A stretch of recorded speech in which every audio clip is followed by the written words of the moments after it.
saya menyapa setiap saudara yang hadir hari ini. Saya percaya ada berkat yang spesial buat kita. Katakan yes. Dan saya menyapa bagi setiap saudara yang menyaksikan secara online. Coba lihat kanan kiri sebentar, katakan Tuhan Yesus cinta kita semua. Amin. Silakan duduk kembali Bapak Ibu.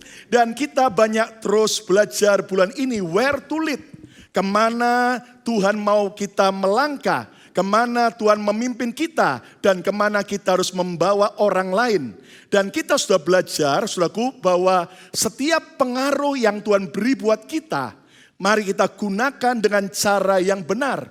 Bahwa orang datang kepada Yesus. Dan minggu lalu kita juga sudah belajar bahwa Tuhan mau agar kita menuju ke tanah perjanjian kita. My promised land. Kita masuk ke tanah perjanjian kita. Dan menikmati semua janji Tuhan. Yang mau menikmati tanah perjanjian katakan amin. Nah, saudaraku, kita akan belajar lebih dalam lagi. Kalau kita belajar dan kita amati, hari-hari terakhir ini kita mendengar kabar-kabar banyaknya orang yang meninggal. Saudara sekalian, bahkan dunia kehilangan orang yang besar, yaitu Prince Philip, suami daripada Queen Elizabeth dari kerajaan Inggris yang meninggal dalam usia 99 tahun. Hanya kurang berapa bulan saja, maka Prince Philip akan ulang tahun yang ke-100. Nah, yang menarik, saudara-saudaraku, bahwa Prince Philip ini ternyata diberitakan bahwa dia setia dalam pernikahannya dengan Queen Elizabeth, Ratu Elizabeth dari Inggris selama 73 tahun. Dan kita tidak pernah mendengar skandal dalam pernikahan mereka. Ini merupakan suatu teladan yang baik. Mari saudara dan saya yang baru menikah 20 tahun, apalagi yang baru 2 tahun, saudaraku, kita lebih lagi tetap menjaga pernikahan kita. Yang mau katakan amin. Dan yang menarik ketika Prince Philip meninggal dan saudaraku, ternyata ada begitu banyak orang-orang yang penting di Inggris memberikan komentar dan Prince Philip dikenal sebagai man of courage. Pria yang memberikan semangat, yang memberikan sebuah dorongan yang positif kepada orang-orang di sekitarnya. Lalu juga Prince Philip dikenal sebagai man of faith. Orang yang penuh dengan iman dan dia sungguh-sungguh hidup dalam iman percayanya kepada Tuhan Yesus. Nah, kita bisa belajar bahwa kematian itu bisa datang tanpa memandang usia, tanpa memandang status ekonomi seseorang.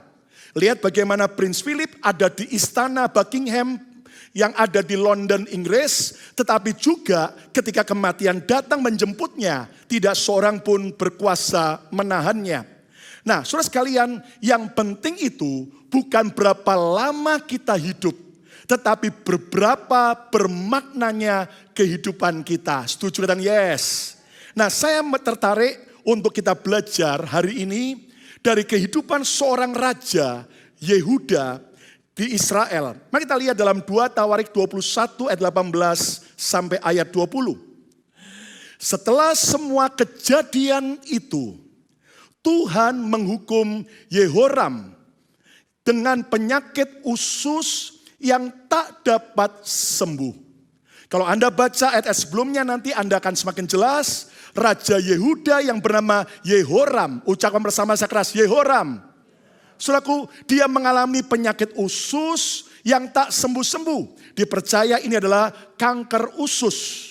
Dan Anda tahu kenapa? Karena Tuhan menghukum Yehoram. Karena kalau Anda baca sebelumnya, dia begitu jahat. Dia mempengaruhi orang-orang percaya umat Tuhan meninggalkan Tuhan Allah Jehovah. Dan menyembah kepada berhala yaitu Baal. Bahkan saudara-saudaranya yang lain dia bunuh supaya tidak ada saingannya. Ayat 19.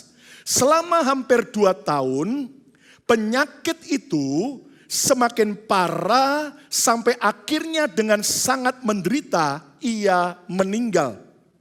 Rakyatnya tidak menyalakan api unggun sebagai pernyataan bela sungkawa. His people did not build a great funeral fire to honor him. Heran sekali, raja mati, rakyatnya tidak menghormati sama sekali kematian raja. Dan seperti yang mereka lakukan untuk nenek moyangnya, untuk raja-raja yang lain, orang-orang Yehuda, Israel melakukannya. Tapi kepada kematian Yehoram, mereka tidak berbela sungkawa. Ayat 20, tidak seorang pun menyesali kematiannya. No one was sorry when he died. Nggak ada seorang pun yang menyesal, yang merasa kehilangan kematian Yehoram. Ia dikubur di kota Daud, tetapi tidak di dalam makam raja-raja. Ketika menjadi raja, Yehoram berumur 32 tahun dan ia memerintah di Yerusalem 8 tahun lamanya. Heran sekali, Raja Yehoram ini ketika dia mati, tidak ada satu penghormatan, tidak ada tangisan dari orang-orang yang merasa kehilangan. Kenapa, saudaraku? Ternyata kematian Yehoram, Raja Yehuda, tidak ditangisi sebab hidupnya tidak memberi dampak baik, dampak positif kepada orang lain.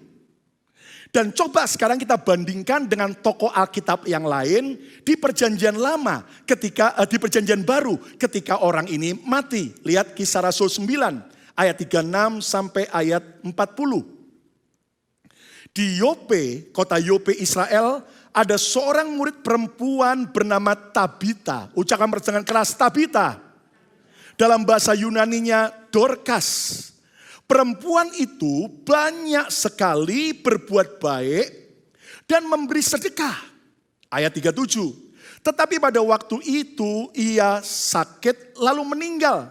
Orang baik, Tabita, suka menolong, berbuat baik, bisa meninggal karena sakit. Dan setelah dimandikan, mayatnya dibaringkan ke ruang atas. Lida dekat dengan Yope. Ketika murid-murid mendengar bahwa Petrus, hamba Tuhan yang diurapi Tuhan, ada di Lida, mereka menyuruh 2 orang kepadanya dengan permintaan, segeralah datang ke tempat kami. Ayat 39. Maka berkemaslah Petrus dan berangkat bersama-sama dengan mereka. Setelah sampai di sana, sampai di kota Yope, ia dibawa ke ruang atas, ke rumah daripada Tabita, dibawa ke ruang atas tempat mayat itu berbaring. Dan semua janda datang berdiri dekatnya, dekat Petrus dan dekat mayat Tabita. Dan sambil menangis, mereka menunjukkan kepadanya, kepada Petrus, semua baju dan pakaian yang dibuat Dorcas atau Tabita waktu ia masih hidup.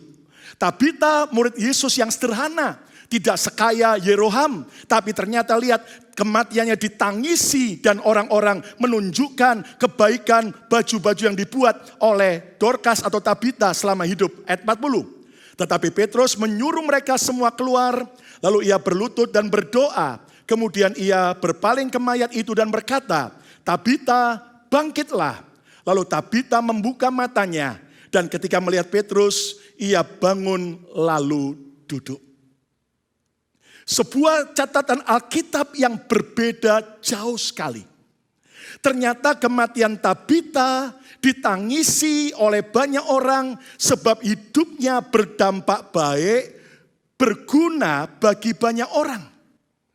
Saudara sekalian, dalam beberapa hari kemarin ini, saya mencoba membantu ada orang Indonesia, warga Indonesia di kota Philadelphia yang meninggal di apartemennya.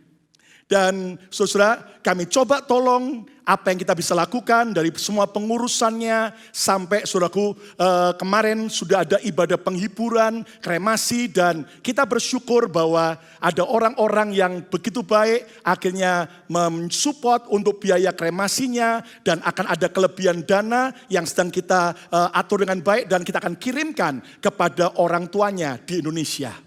Nah, orang ini bukan jemaat kita, tetapi ketika ada yang minta tolong, saya segera memberikan pertolongan. Dan kita lakukan buat panitia kecil dan teman-temannya. Nah, yang menarik begini. Ternyata kemarin waktu penghiburan di tempat funeral, saya kaget sekali. Karena yang datang cukup banyak di luar dugaan saya. Bahkan yang menyaksikan secara online melalui Zoom, lebih dari 50 orang. Keluarganya di Indonesia, teman-temannya di LA, dan beberapa lagi di tempat yang lain, saudaraku. Dan Anda mengerti, saudaraku, ketika saya beri kesempatan kata-kata kenangan tentang almarhum yang meninggal.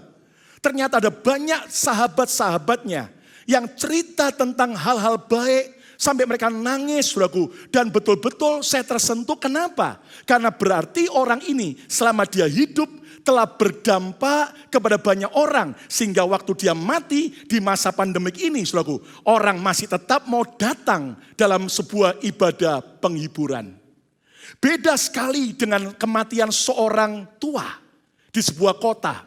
Ketika orang tua itu mati, bayangkan anak kandungnya saja yang tinggal di kota yang sama tidak mau hadir menghadiri hari-hari terakhir daripada peristiwa ibadah penghiburan sang orang tua. Dan ternyata hubungan antara orang tua dan anak tidak baik. Sudah lama putus hubungan, berantem karena orang tuanya begitu keras kepada anak-anaknya. Nah, sekarang pertanyaannya saudara sekalian. Ketika kematian datang dalam hidup kita, apakah ada orang-orang yang merasa kehilangan kita? Yang menangis karena kehidupan kita yang bermakna dalam hidup mereka? Atau jangan-jangan pada waktu kita nanti mati, beberapa orang sambil mengelus dada dan berkata, untung dia mati, legalah kita. Pilihan ada di tangan kita.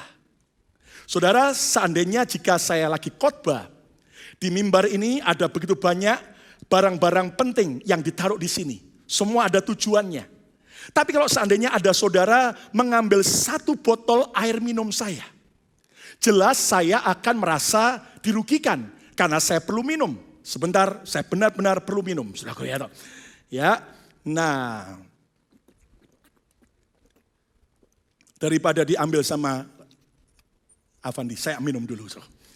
Nah, tapi kalau seandainya waktu saya khotbah, ada orang lain lagi mengambil iPad saya. Maka jelas, saudaraku, saya akan terganggu sekali dibanding ketika orang mengambil yaitu botol air minum ini. Bukan karena harganya. Mana yang mahal, mana yang lebih murah. No.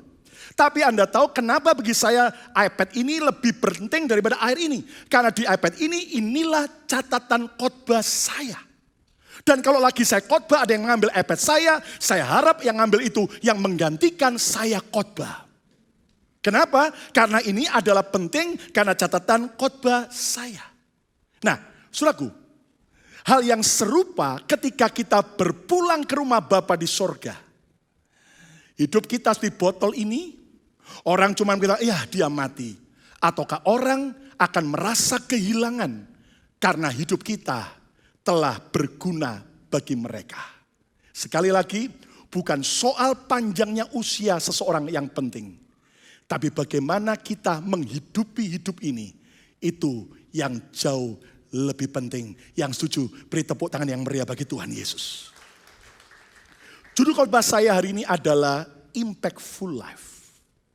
Hidup berdampak. Kalau saudara bertanya kepada saya, Pastor Lukas, where to lead? Kemana Anda sedang membawa gereja ini? Hari ini saya mengatakan, saudara, Tuhan mau agar saya bawa saudara. Tidak hanya hidup biasa-biasa, tapi hidup yang berdampak, berguna, bermanfaat untuk kemuliaan Tuhan. Kita beri tepuk tangan yang meriah bagi Tuhan Yesus. Siapa mau hidupnya berdampak? Katakan yes. Nah, kita belajar bersama-sama dari kehidupan Raja Yehoram ini. Dan juga dari Tabita. Apa sih rahasia hidup berdampak? Saya mendapati ada beberapa rahasia yang kita perlu kerjakan. Make sure kalau saudara mau ketika kita mati, kita akan ditangisi karena banyak orang merasa kehilangan kita. Jangan berkata begini, saya masih muda Pastor Lukas. Mati itu kalau sudah kayak Prince Philip udah 100 tahun, ya udahlah. Itu namanya sudah waktunya. Hati-hati. Kematian tidak pernah kita duga. Dan Anda mengerti saudaraku, ibarat antri kaca bioskop. Ada yang di depan, sudah berangkat duluan. Ada yang di tengah, ada yang di belakang. Kalau Anda tanya, saya di mana? Pastor Lukas ada di paling belakang. Kenapa demikian? Karena saya yang khotbah, terserah saya. Mungkin saudara ada di tengah, atau siapa tahu ada yang bulan depan. Kita nggak tahu. Nah, rahasia hidup berdampak. Matius 5 ayat 16. Yesus berkata apa? Demikianlah hendaknya terangmu bercahaya di depan orang. Supaya mereka melihat perbuatanmu yang baik. Let your good deeds shine out for all to see. Biarlah perbuatan baikmu bersinar keluar sampai orang luar pun melihatnya dan memuliakan Bapamu yang di sorga. Dari ayat yang Yesus ucapkan ini kita belajar rahasia hidup berdampak yang pertama, tambahkan nilai baik kepada orang lain. Add good values to others.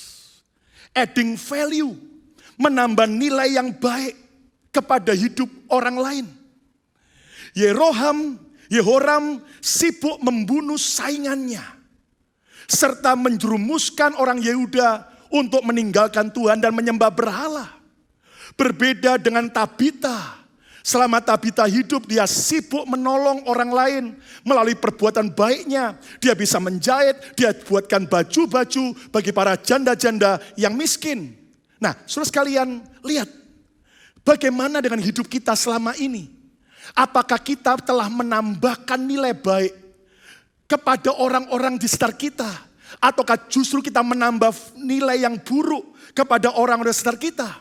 Saya berharap semua kita ambil sebuah keputusan mulai hari dan seterusnya. Sebelum terlambat, tambahkan nilai-nilai baik kepada orang lain. Ada yang ada di sekitar kita. Katakan amin. Nah, cara menambah nilai baik adalah melalui perkataan yang membangun. Saudara, ada orang bilang begini, tapi saya begini Pastor Lukas. Saya ini kasar omongannya, tapi jangan salah ngerti, hati saya baik. Saya ini kayak durian, luarnya aja yang tajam, tapi hatinya lembut dan manis. Lalu dia berkata, oh lebih baik kan isi dalamnya daripada casing luarnya. Saudara sekalian, yang penting itu memang bagian dalam, tapi casing luarnya juga penting. Kalau Anda beli produk, saudaraku, Anda nggak cuma lihat dalamnya, betul saudaraku? Anda lihat casingnya, bungkusnya baik atau tidak. Nah, perkataan kita itu adalah casing kita yang dilihat orang. Apa yang kita ucapkan verbal maupun yang kita ketik di sosial media, di WhatsApp dan sebagainya. Ingat bahwa perkataan kita adalah doa kita. Kalau saudara mengatakan yang negatif tentang keluargamu, mengatakan yang negatif tentang orang lain, maka itu adalah doamu di hadapan Tuhan yang akan terjadi. Perkataan kita adalah harga diri kita. Tahukah Anda, orang bisa menghargai kita atau look down ternyata dari apa yang kita ucapkan. Kalau perkataan kita selalu adalah kata-kata negatif, kata-kata yang jelek, yang menghancurkan orang, tidak heran orang tidak menghargai kita. Hari ini mari rubah. Karena perkataan kita adalah harga diri kita. Perkataan kita juga adalah masa depan kita. Kalau saudara terus berkata yang jelek tentang dirimu, aku akan gagal begini-begini, itu yang terjadi masa depanmu. Karena perkataan kita adalah benih yang kita tabur, yang akan kita tuai. Itu sebabnya hari ini terhadap diri kita, terhadap orang lain, mari ucapkan perkataan yang baik dan membangun. Katakan amin. Ayo ucap bersama saya keras, saya diberkati. Lebih keras, saya diberkati. Coba lihat kanan kiri juga, kamu diberkati. Yang percaya beri tepuk tangan yang meriah bagi Tuhan Yesus. Menambah nilai baik melalui perkataan yang membangun. Lalu juga kita bisa menambah nilai baik dalam hidup orang lain melalui perbuatan baik kita. Tadi Yesus berkata, kalau kamu berbuat baik, orang melihat Bapamu yang baik. Mereka akan memuliakan Tuhan Bapa kita. Komunitas kita, keluarga kita, orang lain tidak bisa melihat Yesus langsung. Tetapi mereka perlu lihat Yesus melalui perbuatan baik kita. Gak ada yang amin. Saya ulang lagi. Orang-orang lain tidak bisa melihat Yesus langsung. Tapi yang mereka perlukan, mereka melihat Yesus melalui hidup kita. Melalui perbuatan kita. Katakan amin. Itu sebabnya saudaraku, hari ini mari jangan cuma berbuat baik hanya dengan orang yang baik dengan saudara. Yesus mengajar terutama dengan orang yang jahat dengan kita, taburlah kebaikan. Cara menambah nilai baik juga menularkan pengaruh yang baik. Ada pengaruh yang kita tularkan, tapi harus pengaruh yang baik.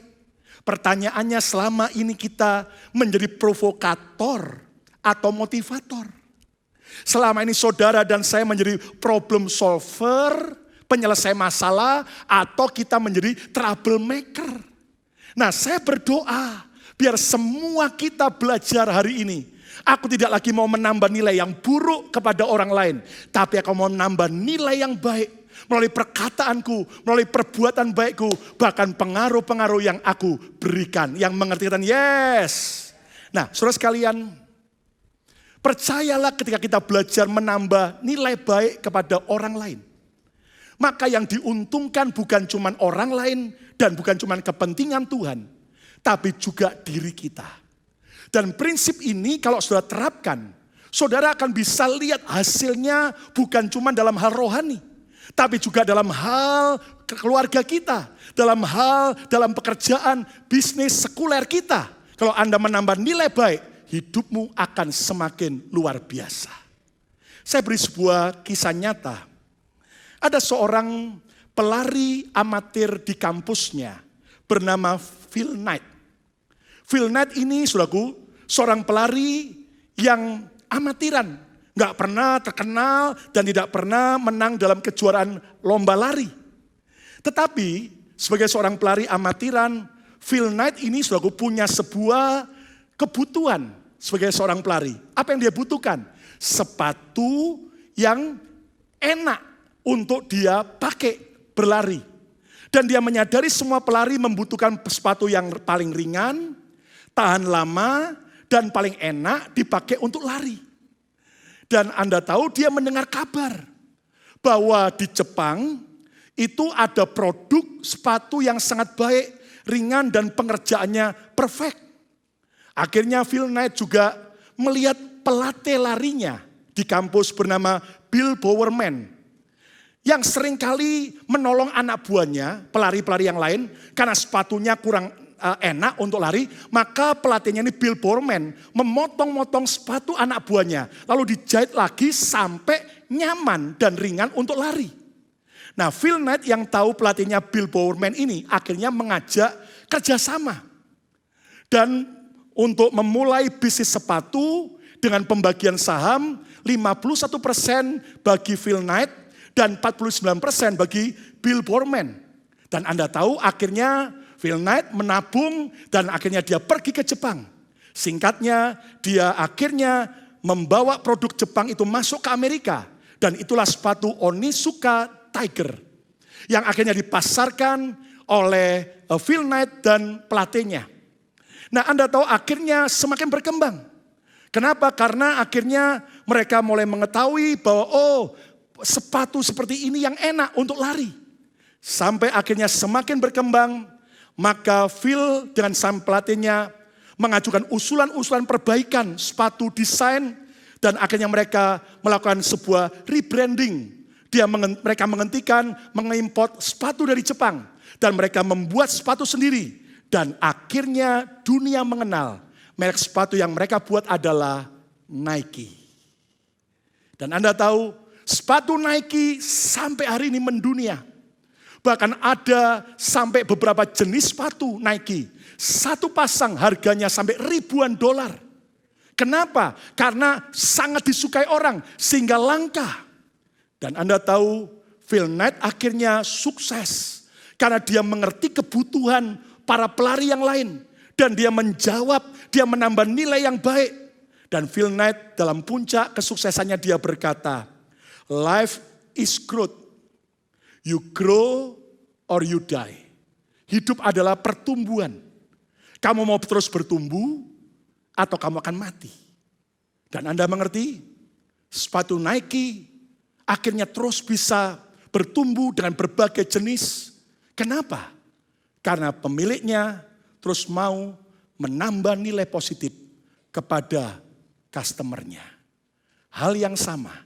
Kalau kita kerjakan dalam hidup setiap orang di sekitar kita, kita menambah nilai baik, nambah nilai baik, hidup kita akan dahsyat. Kita beri tepuk tangan yang meriah bagi Tuhan Yesus. Yang kedua, rahasia hidup berdampak. Matius 28 ayat 19-20. Yesus berkata, "Karena itu pergilah, jadikanlah semua bangsa muridku.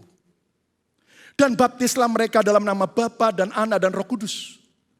Dan ajarlah mereka melakukan segala sesuatu yang telah kuperintahkan kepadamu. Bawa orang pada Yesus dan ajari mereka perintah Yesus. Dan ketahuilah, aku Tuhan menyertai kamu senantiasa. Kapan? Saat kita memberitakan Yesus. Katakan amin. Aku menyertai kamu senantiasa sampai kepada akhir zaman. Tidak cukup kita hanya menambah nilai baik kepada hidup orang lain. Berguna, bermanfaat bagi orang lain. Tapi yang kedua, bawalah orang datang kepada Yesus. Bring people to come to Jesus. Yehoram mengakibatkan orang Yehuda meninggalkan Tuhan. Hidupnya, keputusannya menjadi batu sandungan untuk orang Yehuda meninggalkan Tuhan dan nyembah berhala. Sebaliknya Tabita mempengaruhi banyak orang untuk percaya Yesus. Lihat tadi Alkitab berkata dia murid Tuhan. Dan saya percaya kenapa Tabita yang sudah mati dibangkitkan lagi oleh Tuhan melalui Petrus. Karena tugas Tabita waktu itu belum selesai. Dan sekarang Tabita kemana? Tabita sudah mati. Apa penyebabnya? Saya juga nggak tahu. Tapi kenapa pada kematian yang kedua Tabita tidak dibangkitkan Tuhan kembali? Karena tugasnya waktu itu sudah selesai. Dan harus dilanjutkan oleh saya dan saudara.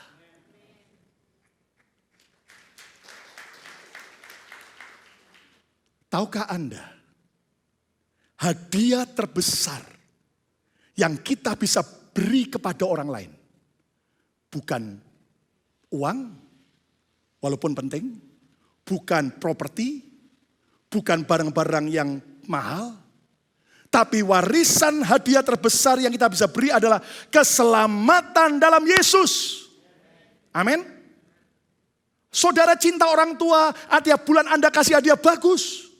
Tapi pertanyaannya, sudahkah Anda bawa orang tua Anda percaya Yesus?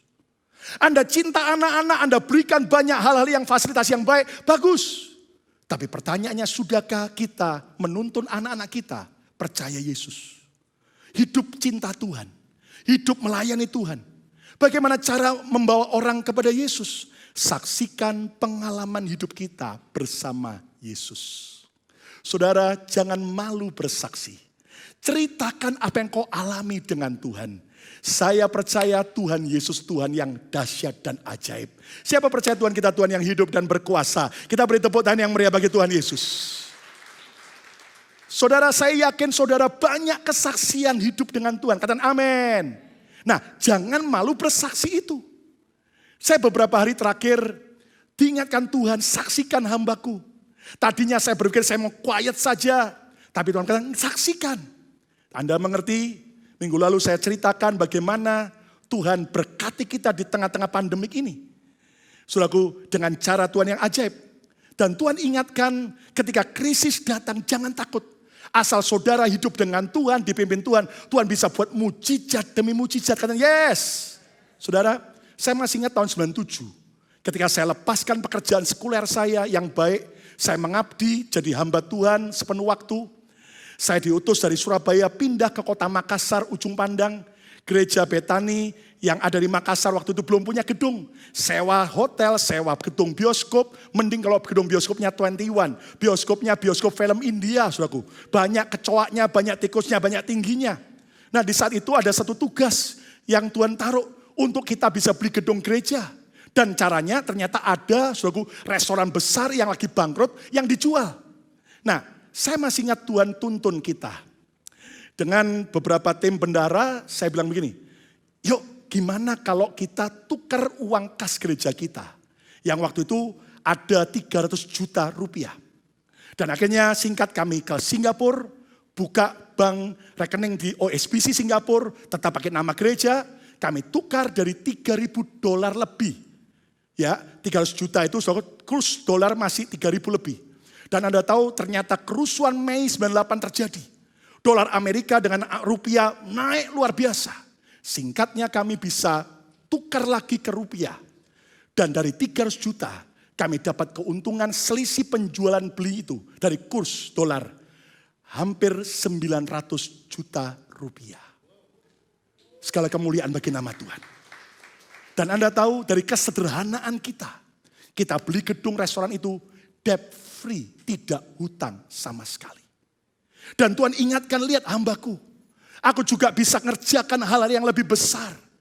Dan kita mengerti, minggu lalu saya saksikan, melalui kas gereja kita, ada sebagian yang akhirnya kita investasikan, bantu orang-orang miskin. Kita menabur makanan, sembako. Tuhan juga gerakan menabur ke gereja-gereja lain di Indonesia. Bahkan juga hamba-hamba Tuhan di pedalaman kita tabur. Saudaraku. Tapi juga ada sebagian investasi melalui sebuah investment annuity. Dan minggu lalu saya ceritakan, akhirnya kita dapat tahun ini keuntungan buat gereja 15%. Dan itu totalnya adalah kita dapat tahun ini 156.000 US dollar. Segala kemuliaan hanya bagi Tuhan. Saudara, gereja ini keuangannya terbuka. Makanya saya terbuka dengan saudara. Saya nggak pernah takut bicara angka. Karena ini sesuatu yang kita bisa bertanggungjawabkan. Dan Anda tahu yang menarik, program investment annuity ini adalah program pemerintah yang diizinkan, dan ini adalah program yang bebas pajak. Dan ada yang tanya, boleh enggak gereja non-profit itu mendapatkan profit? Jawabannya jelas boleh. Kenapa? Karena secara aturan pemerintah, non-profit organisasi seperti gereja maupun yang lain-lain, ya itu boleh. Dan Anda mengerti, saudaraku, sebelum kita investasi itu kita tanya kepada pihak daripada banker kita dan juga pihak daripada accountant publik yang kita biasa pakai. Dan mereka berkata oke, semua. Dan gereja-gereja Amerika sudah banyak, termasuk gerejanya Joel Osteen. Sudah lama masukkan dan kita baru terlambat saja. Dan Anda mengerti, saudaraku, secara alkitabiah apakah non-profit organisasi boleh mendapat profit? Boleh saja. Lihat bagaimana Tuhan mengajar talenta, 5 talenta, 2 talenta, dan 1 talenta. Bahkan ayat yang kita terkenal, Alkitab berkata, karena begitu besar kasih Allah akan dunia ini, sehingga ia telah mengaruniakan anaknya yang tunggal. Lihat, Bapa kita di sorga adalah investor terbaik. Dia memberi Yesus yang terbaik, diinvestasikan ke bumi, mati di kayu salib. Supaya apa? Supaya barang siapa yang percaya kepada Yesus, mereka beroleh selamat. Lihat, satu yang terbaik diinvestasikan, Yesus. Baliknya adalah saudara dan saya dan semua yang percaya Yesus, kita masuk surga. Tepuk tangan yang meriah bagi Tuhan Yesus. Amin, saudaraku. Jadi secara Alkitab juga diperbolehkan. Yang penting semua keuntungannya bukan masuk ke kantong pribadi. Semuanya tetap ke kas gereja, dan puji Tuhan. Ternyata kita akan terus bisa bergerak, dan terima kasih buat dukungan, setiap kesetiaan saudara serta korban saudara. Kita akan terus melakukan yang terbaik bagi Tuhan dan sesama. Tapi yang ajaib, sudah lama kita berdoa ingin ganti sound system yang terbaik, merek Mayer.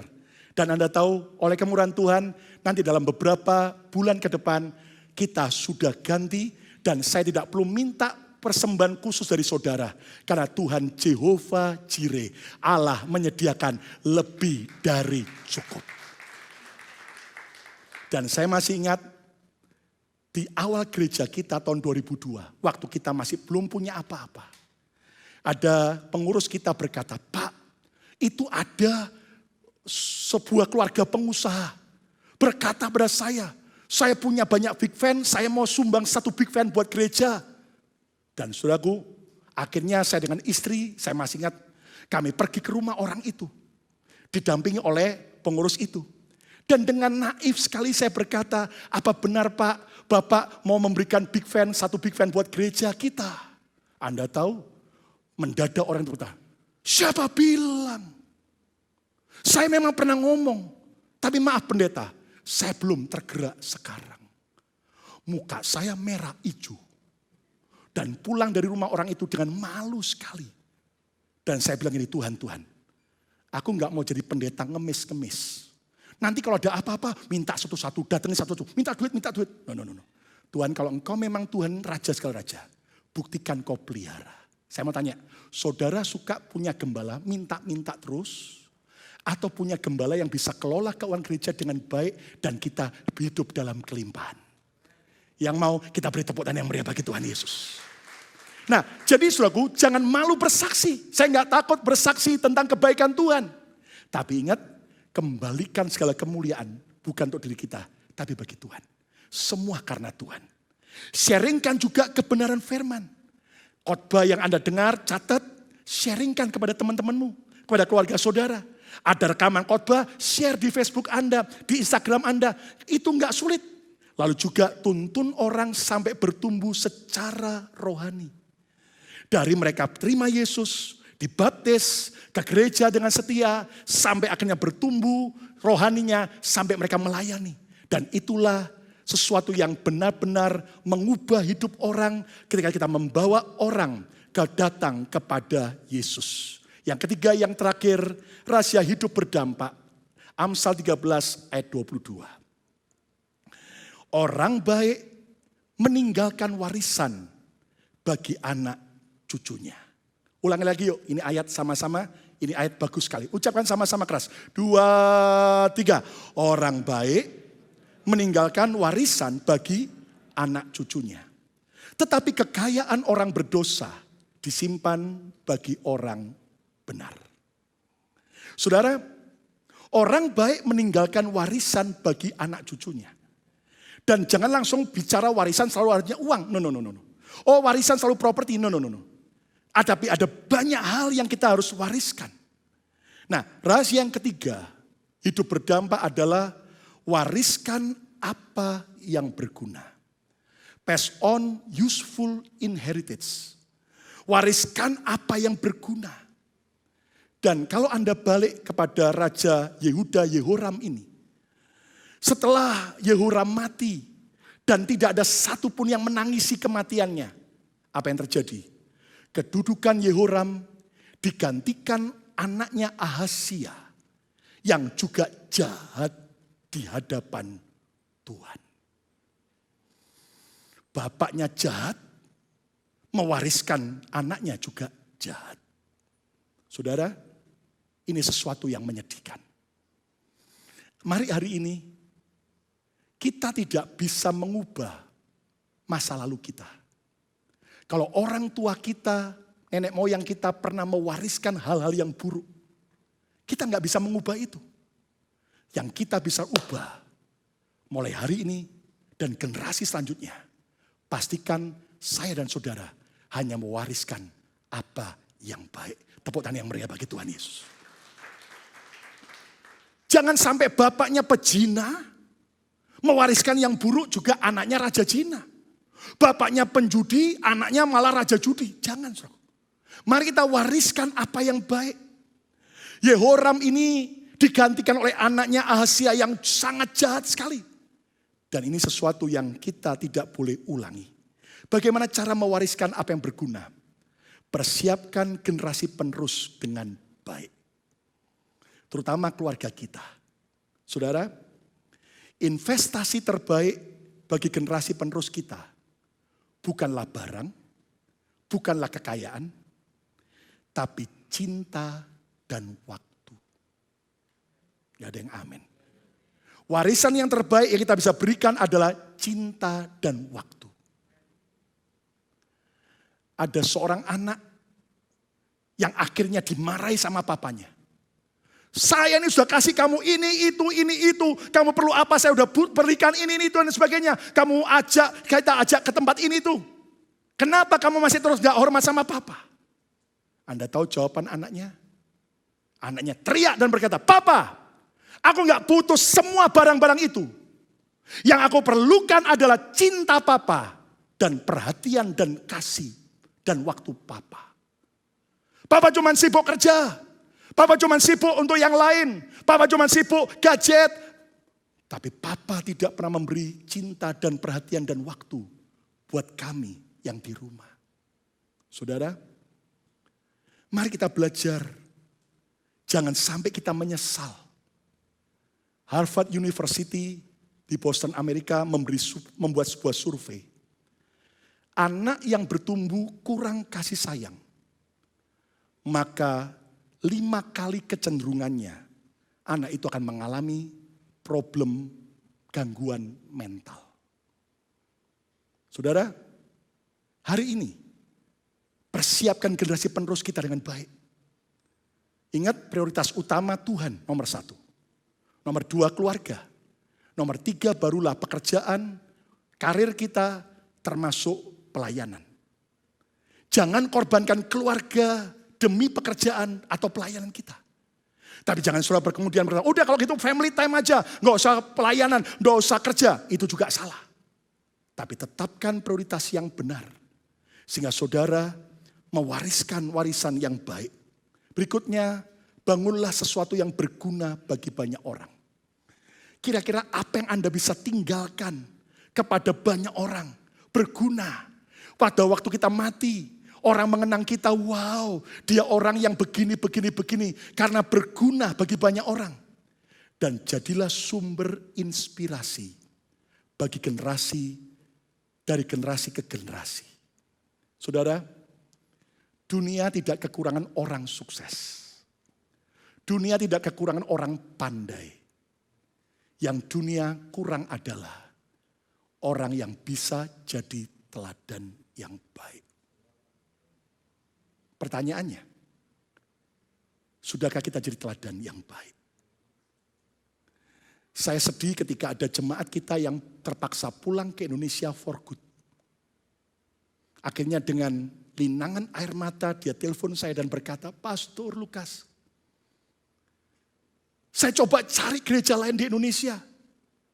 Saya coba cari gembala yang lain. Tapi ternyata ada banyak skandal. Ada banyak kasus. Dan saya berkata, please kamu belajar. Gak ada gembala pendeta yang sempurna.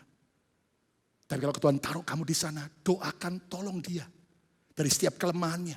Bukan kamu menghakimi. Tapi tolong dia. Saudara, dunia sedang kekurangan teladan. Keluarga Anda tidak kurang duit. Keluarga Anda tidak kurang yang namanya yang lain. Tapi mereka kurang keteladanan. Dan mari kita belajar. Kita perbaiki hidup kita. Jadi teladan contoh yang baik. Tepuk tangan yang meriah bagi Tuhan Yesus. Wariskan apa yang berguna. Hari ini dunia mengenal seorang pendeta bernama Joel Osteen. Dari Houston, Texas. Yang gerejanya berkembang. Bahkan buku-bukunya, podcastnya, khotbah-khotbahnya bukan cuman sudah didengar oleh orang-orang Kristen. Sampai orang-orang sekuler pun juga sangat suka. Kenapa Joel Osteen begitu luar biasa dipakai Tuhan? Selain karena anugerah, jangan lupakan warisan dari seorang bernama John Osteen.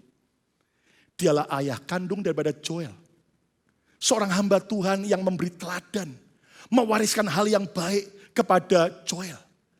Sehingga tidak heran Joel lebih dipakai Tuhan daripada bapaknya. Sekarang juga di Indonesia orang mengenal pemain drum muda the best number one. Bahkan dikagumi oleh begitu banyak para drummer-drummer dunia. Pemuda ini bernama Echa Sumantri. Kalau Anda lihat di YouTube-nya, itu sampai waktu dia main drum, itu para pemain drum internasional mengomentari, gila ini anak, mainnya bagus banget, keren banget. Dan Anda tahu kenapa Echa demikian hebat masih muda? Tidak lepas dari warisan ayahnya yang bernama Willy Sumantri. Seorang pemain gitar terkenal dan dia seorang yang banyak melahirkan album-album rohani. Dan dia cinta Tuhan. Dan doakan, satu kali dunia mengenal, ada Lukas Kusuma dan Yehuda David Kusuma. Supaya Yehuda dipakai Tuhan lebih dahsyat. Menyenangkan Tuhan daripada bapaknya. Pertanyaannya, coba pandang anak-anak saudara. Coba pandang kelak mereka seperti apa. Jangan terlambat. Better safe than sorry. Lebih baik kita siapkan sekarang daripada menyesal selama-lamanya. Kesimpulannya, Tuhan menebus kita agar hidup kita berdampak baik. Berguna, menjadi berkat bagi banyak orang. Dan inilah yang Tuhan mau bawa saudara dan saya. Dan rahasia hidup berdampak yang pertama, tambahkan nilai baik kepada orang lain. Melalui perkataan kita, perbuatan baik kita, dan pengaruh yang baik. Yang kedua, bawalah orang datang kepada Yesus. Melalui kesaksian kita, bagikan kebenaran firman, dan juga tuntun orang sampai mengalami pertumbuhan rohani. Dan yang ketiga, wariskan apa yang berguna. Kita jadi sumber inspirasi. Kita juga menjadi orang yang suatu membangun sesuatu yang berguna. Tidak hanya selfish untuk diri sendiri. Dan tidak terus sibuk hanya bagi diri sendiri. Kemarin istri saya nyeletuk ngomong sama saya gini. Pak, gak sadar ya, baju kita banyak. Saya ketawa, baru sadar. Kalau sampai kita mati, berapa karung baju yang harus dibuang ya? Saya nyengir, kenapa harus dibuang? Kita berikan kepada mereka yang membutuhkan. Dan mari, kalimat ini menyentuh saya. Saya yakin di rumah saudara diberkati Tuhan luar biasa. Dan amin. Kenapa kita cuma sibuk bagi diri sendiri? Kenapa tunggu mati baru diwariskan? Kenapa tidak sekarang tas-tas bermerek Anda, barang-barang branded Anda, kalau Anda merasa sudah nggak perlu, kenapa tidak Anda bagikan pada yang lain untuk jadi berkat? Dan saya percaya dalam nama Yesus, kalau gereja ini sedang diberkati Tuhan soal ekonomi, dalam nama Yesus, semua saudara juga nikmati lebih dahsyat